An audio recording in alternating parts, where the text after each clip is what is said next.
Now the preparation of iodoform, another polyhalogen derivative. Chloroform is CHCl3, iodoform is CHI3.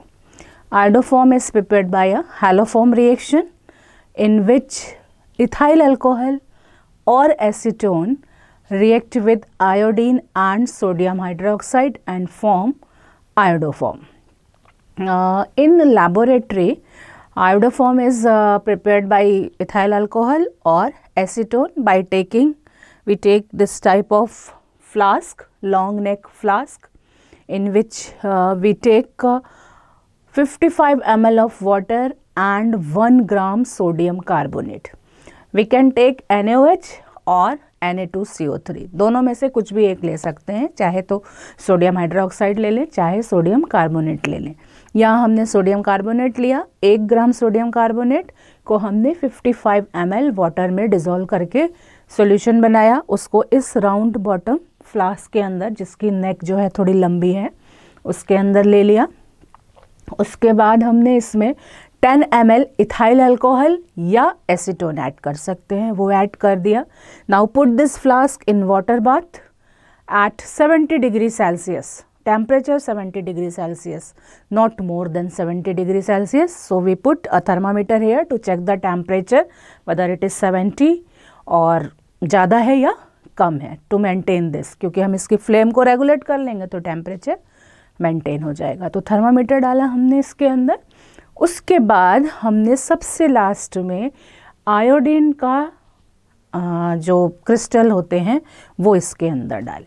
अब iodine जो है वो dark violet colour का crystal होता है, तो डिज़ोल्व हो जाएगा, सॉल्यूशन पूरा डार्क वायलेट हो जाता है। जैसे जैसे हम इसको गर्म करते हैं धीरे धीरे ये आयोडीन का कलर जो है वो गायब होने लगता है, मीन्स सॉल्यूशन जो है वो डीकलराइज होने लग जाता है।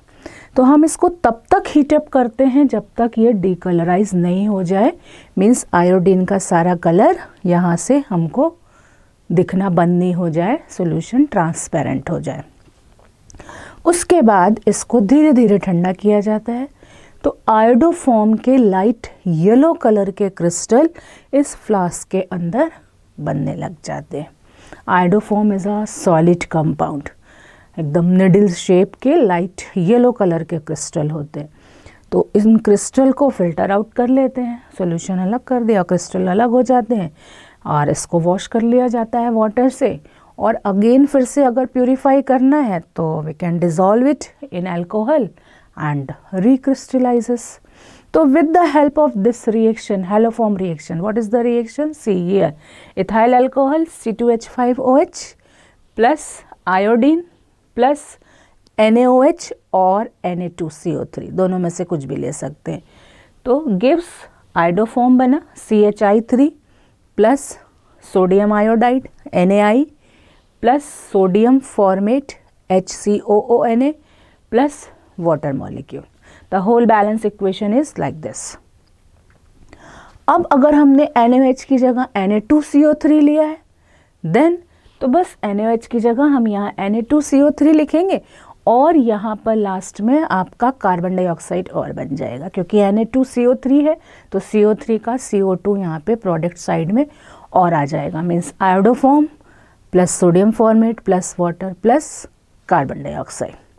We can take acetone also in place of ethyl alcohol. तो अगर एसीटोन ले लें देन तो acetone is CH3COCH3 plus iodine I2 और इस बार हम Na2CO3 ले लेते हैं तो plus Na2CO3 gives CHI3 iodoform plus sodium iodide NaI बनना ही है प्लस सोडियम एसीटेट, क्योंकि 2 CH3 है ना, यहाँ एक CH3 वाला कार्बन तो चला गया आयोडोफॉर्म में, एक CH3 बचा है तो दैट इज CH3COONA, तो सोडियम एसीटेट बन गया plus carbon dioxide plus water. तो this is the whole reaction to convert acetone into iodoform. This all reaction comes under the category of haloform reaction, or haloform become iodoform here because here iodoform is prepared by this reaction. If we can prepare chloroform also, that chloroform reaction is also a haloform reaction. तो this is the preparation of iodoform. Iodoform is solid. Use iodoform as a disinfectant की तरह use किया जा सकता है. Anti germicide या anti bacterial property रखता है ये, और इसको कई बार पुराने ज़माने में जो है वो ब्लीचिंग पर्पस में भी यूज़ कर लिया जाता था, अब तो नहीं करते हैं. तो this all about the iodoform. Now the next compound is freon.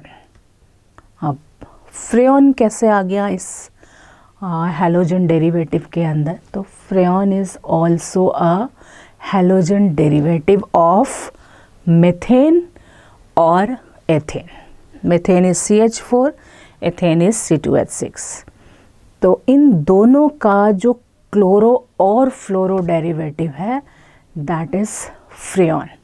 The most common freon is CFC, means chlorofluoro carbon. सबने नाम सुना होगा क्लोरोफ्लोरो कार्बन. ओजोन लेयर को डिप्लीट करने में क्लोरोफ्लोरो कार्बन एक मेजर रोल प्ले करता है. ये हमने 11th में इन्वायरमेंटल केमिस्ट्री में पढ़ा है कि how chlorofluorocarbon deplete the ozone layer. There are some examples of freon like CF2Cl2, that is chlorofluorocarbon, dichloro difluoro methane, or CHF2Cl, this is another freon. And the next one is CFCl3, means carbon की 4 valency होती है, 4 satisfy करनी है हमको with the help of fluorine, chlorine and sometime hydrogen.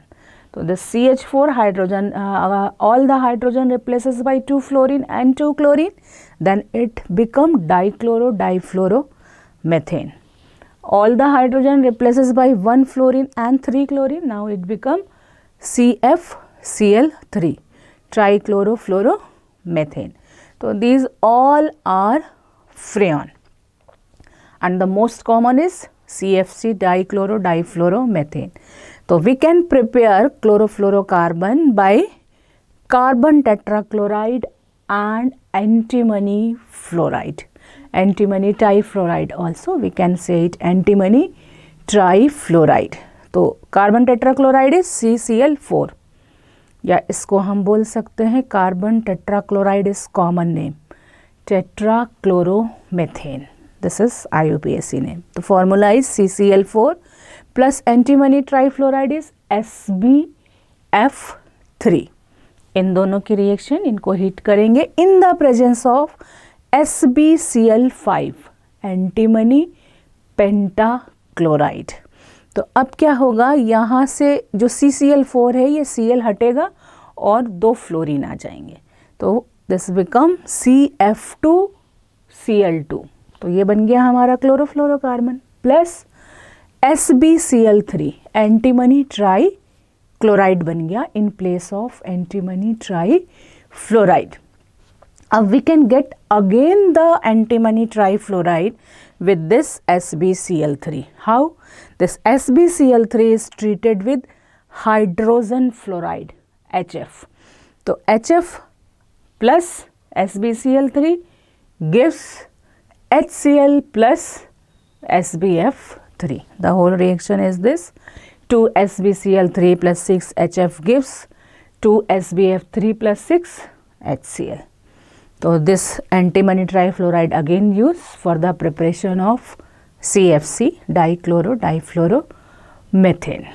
Ab how this chlorofluorocarbon is harmful for ozone? Chlorofluorocarbon decompose into free radical by the ultraviolet radiation. ये हमारा chlorofluorocarbon है, ultraviolet radiation की presence में ये break हो गया, chlorine free radical आ गया. ये सब हमने 11th में पढ़ा है. तो this chlorine free radical combines with the ozone molecule that is present in ozone layer and convert this ozone into oxygen. The whole reaction become chlorine free radical plus ozone gives ClO free radical plus O2. अब this ClO free radical again combine with nascent oxygen and convert into chlorine free radical plus oxygen. This chlorine free radical is again free to combine with another ozone. So see how harmful is this chlorofluorocarbon. The one molecule can be convert large number of ozone molecule. वही free radical फिर आ गया, फिर ये chain शुरू कर देगा, फिर free हो जाएगा, फिर अगली चेन शुरू हो जाएगी. तो इस तरीके से ये क्लोरोफ्लोरोकार्बन ओजोन लेयर को डिप्लीट कर सकता है. तो because of that it is very harmful. And but इसका इंडस्ट्रियल यूज़ भी है. It is a good coolant. आपके एयर कंडीशनर्स में होता है, और जितने आपके कोल्ड स्टोरेज होते हैं वहाँ पर भी हम क्लोरोफ्लोरोकार्बन यूज़ करते हैं. आपके एरोसॉल्स में प्रोपेलेंट के लिए यूज़ होता है, स्प्रेज में होता है, फोम बनाते हैं, बिल्कुल स्प्रे करते हैं जो. तो इन सब जगह क्लोरोफ्लोरोकार्बन का यूज़ होता है. इसीलिए ओजोन लेयर का डिप्लीशन बहुत फास्ट हो रहा है. तो this is the whole study of whole information about the freons. Now we move towards the last compound of this chapter is DDT. DDT means dichloro diphenyl trichloroethane. ये this is the formula of, देखिए ये दो chlorine इसलिए dichloro, उसके बाद C6H5 तो diphenyl या diphenyl, and then दो कार्बन है ये ethane, and this 2 carbon contain this 3 chlorine. तो here dichloro diphenyl trichloroethane. This is the whole name of DDT. अब how we can prepare it? Take a one molecule of chloral. Chloral means trichloroacetaldehyde, CCl3 CHO. This is chloral or trichloroacetaldehyde. When this trichloroacetaldehyde react with 2 molecules of chlorobenzene, C6H5Cl, C6H5Cl, in the presence of concentrated sulfuric acid. Concentrated sulfuric acid act as a dehydrating agent also. तो here concentrated sulfuric acid gives, अब क्या बनेगा देखिए, ये जो O है chloral का CCl3CHO, this O combine with these hydrogen of benzene ring, para position जिस पे हम बोलते हैं, ये वाली हाइड्रोजन. तो ये hydrogen it combine with oxygen and form H2O. अब अगर क्लोरल की ये ऑक्सीजन चली गई तो 2 वैलेंसी इस कार्बन की फ्री हो जाती है, क्योंकि C डबल बॉन्ड O है ना. तो यहाँ से इस कार्बन की 2 वैलेंसी एक इस क्लोरोबेंजीन से जुड़ जाएगी, एक इस क्लोरोबेंजीन से जुड़ जाएगी. और this is the formula of DDT. देखिए उधर से डाइक्लोरो डाइफेनिल ट्राइक्लोरोएथेन प्लस वाटर. तो DDT is a white color solid, slightly soluble in water, but बहुत शार्प स्मेल आती है क्लोरीन की. और it is used as a insecticides, क्योंकि इसके पास पावर होती है जो एनाफिलिस मॉस्किटोज़ होती हैं उनको डिस्ट्रॉय करने की. ये तो एक अच्छी बात है, लेकिन इसका जो निगेटिव इफ़ेक्ट है वो ये है कि it is non biodegradable, decompose नहीं होता है, बायोडिग्रेडेबल नहीं है.